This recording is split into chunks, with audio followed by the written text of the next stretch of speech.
Welcome to okay TV. This is Kavya. Today news updates ఇప్పుడు చూద్దాం. మేడ్చల్ మల్కాజిగిరి జిల్లాలో 33 ఎకరాల వ్యవసాయేతర భూమికి రైతు బంధు సాయం దక్కింది. ఒక సీజన్లో కాదు, ఏకంగా 5 ఏళ్లు. దీనిపై ఫిర్యాదు రావడంతో ఆ సొమ్ము రికవరీకి ఆ జిల్లా కలెక్టర్ ఆదేశించారు. జిల్లాలోని కీసర రెవెన్యూ డివిజన్ పరిధిలోని గట్కేస్కర్ మండలం పోచారం గ్రామంలో మెత్కుపల్లి యాదగిరి రెడ్డి అనే వ్యక్తికి సర్వే నెంబర్లు 38, 39, 40లో ఉన్న 30 ఎకరాల భూమి ఉంది. ఈ భూమిని 1981లోనే లేఅవుట్లుగా అమ్ముకున్నారని రెవెన్యూ అధికారులకు ఫిర్యాదు వచ్చింది.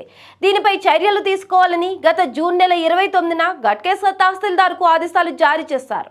రైతు బంధు కింద తీసుకున్న 16.80 లక్షలను రెవెన్యూ రికవరీ చట్టం కింద వసూలు చేయాలని, అలాగే తహసీల్దార్ లాగిన్లో ఎల్ఎన్ మాడ్యూల్లో సదరు భూమిని వ్యవసాయ విభాగం నుంచి వ్యవసాయేతర విభాగానికి మార్చాలని ఆదేశాల్లో పేర్కొన్నారు.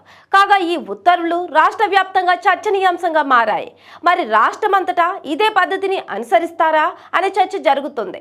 అయితే ప్రభుత్వ వర్గాలు మాత్రం ఈ తరహాలో నిర్ణయం ఏమీ తీసుకోలేదని స్పష్టంగా చెబుతున్నాయి.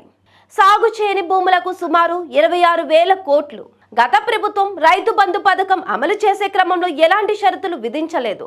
ధరణి పోర్టల్ వ్యవసాయ భూముల జాబితాలో ఉన్న భూములన్నిటికీ రైతు బంధు నిధులు పంపిణీ చేసింది. మొత్తం 12 విడతల్లో కలిపి 80,458 కోట్ల నిధుల రైతు బంధు పథకంపై ఖర్చు చేసింది.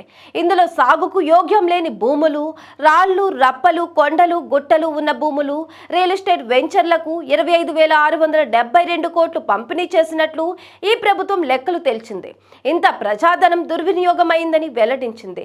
అయినా ఈ సొమ్మును రికవరీ చేసే ఉద్దేశం లేదని రాష్ట్ర ప్రభుత్వ వర్గాలు స్పష్టంగా వెల్లడించాయి.